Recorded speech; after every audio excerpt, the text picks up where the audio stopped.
In December 1941, the winds of war blew into a nation unprepared for the cataclysm that had been engulfing Europe and North Africa for the previous 2 years. Just as in thousands of communities across the nation, sons and daughters of Bethlehem, Connecticut, answered the call to service. I'm Joe Ballou, and I was a seaman first class in the United States Coast Guard. We landed on Omaha Beach, June 6, 1944, Fortress Europe.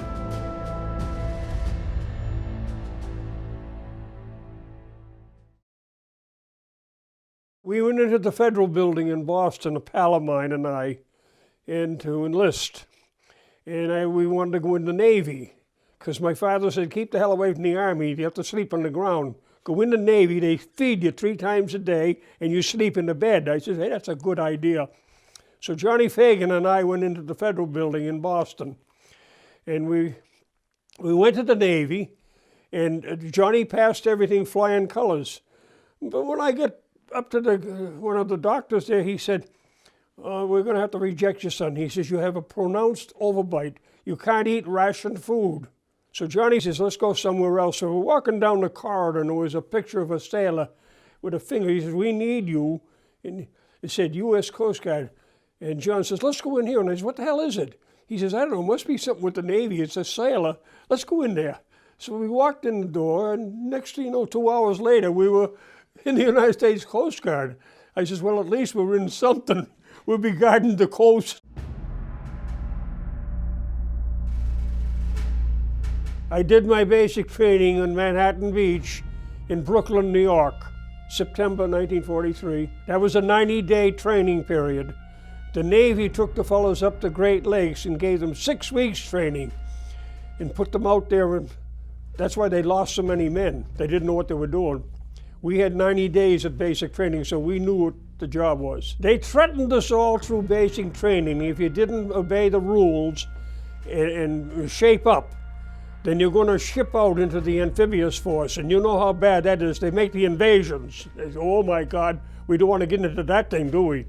So in 1943, in December, the week before Christmas, we completed our training, and they mustered us into a group. And now we're getting the assignments of what we would do for jobs, where we would go. And we all figured, innocent dumbbells we were, we thought, oh boy, they're mustering us. We're going to go home for Christmas for a leave. Huh?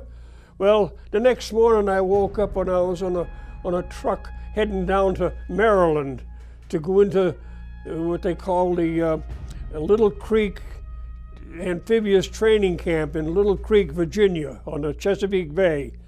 That was my Christmas gift from the government. And I was assigned to called an LST-262. That was a landing ship in the amphibious forces. I don't know how much time we spent in the Chesapeake learning how to run the boat. It was 300 feet long, so it wasn't a little rowboat. It had no keel in it. It was like a round bottom to facilitate going up on the sand.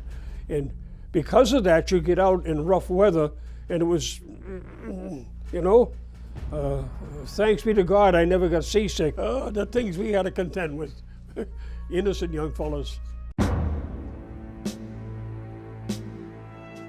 We were in, I think it was the 12th flotilla, and there was probably, I don't know, a couple of dozen or more landing craft in that group.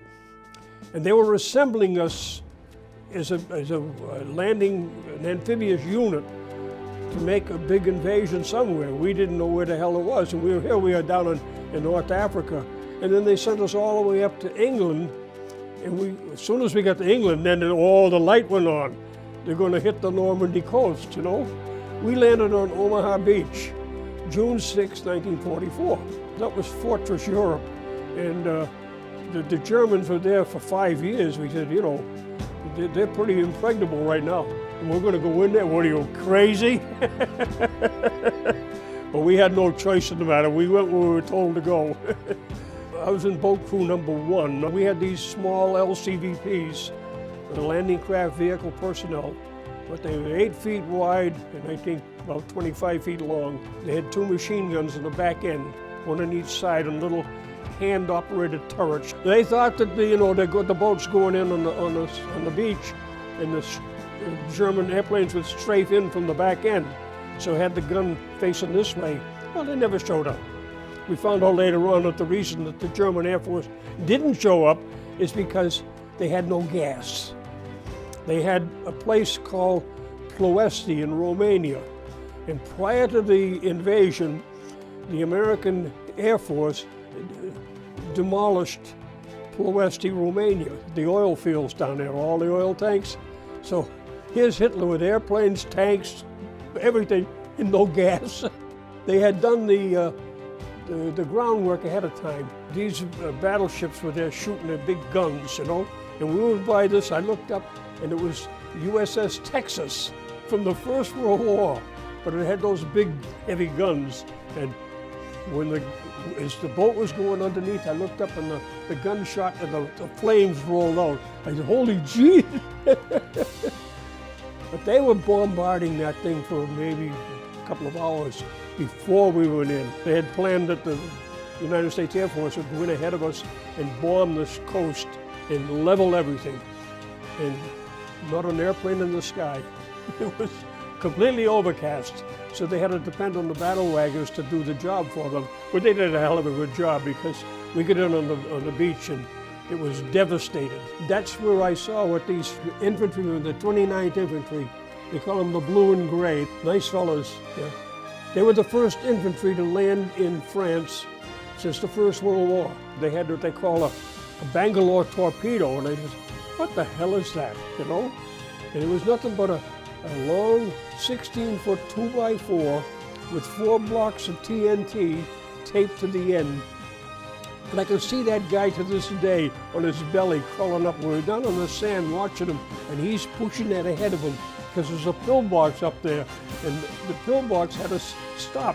He couldn't get by that thing, you know? That fellow on his belly with the 2x4 went up to the base of that thing, and all of a sudden, whoop! That was the end of that pillbox.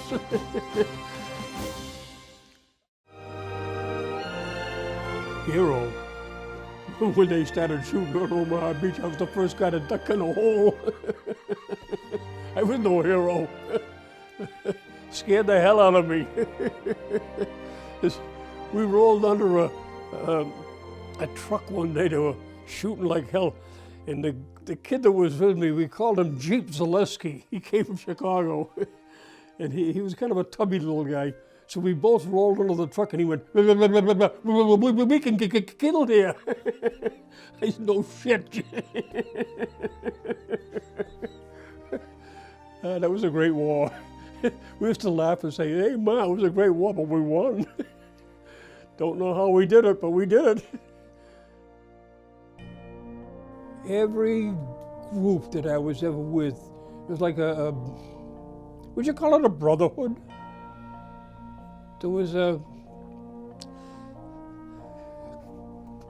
close, yeah.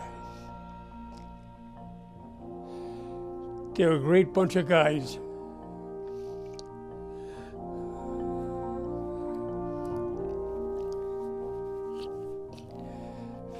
I still see one of the guys, I haven't seen him in a couple of years now, but he and I were together right from the beginning to the end. Tommy Flaherty up in South Boston. And God, he was a great boy. Nothing scared him. Nothing. We got pinned down one day, and I can see him to this day. He says, come on, Blue, let's go. And he got up and he started to run. And I saw his tin hat go flying, and he went down. I said, oh, Jesus, Tommy got hit. So I got up and ran like hell up where he was laying there laughing like hell. He said, dumb shits, they missed me.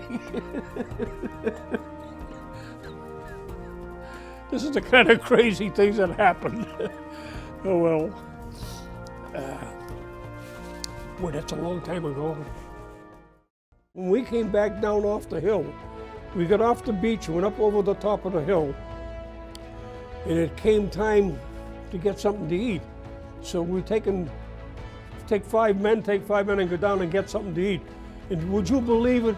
the Red Cross had already moved into the beach, and they were selling coffee and donuts. They were. You want a coffee and donut? It cost you $50. That was to this day. I don't give squat to the Red Cross. They gave you nothing. Oh well, that's history.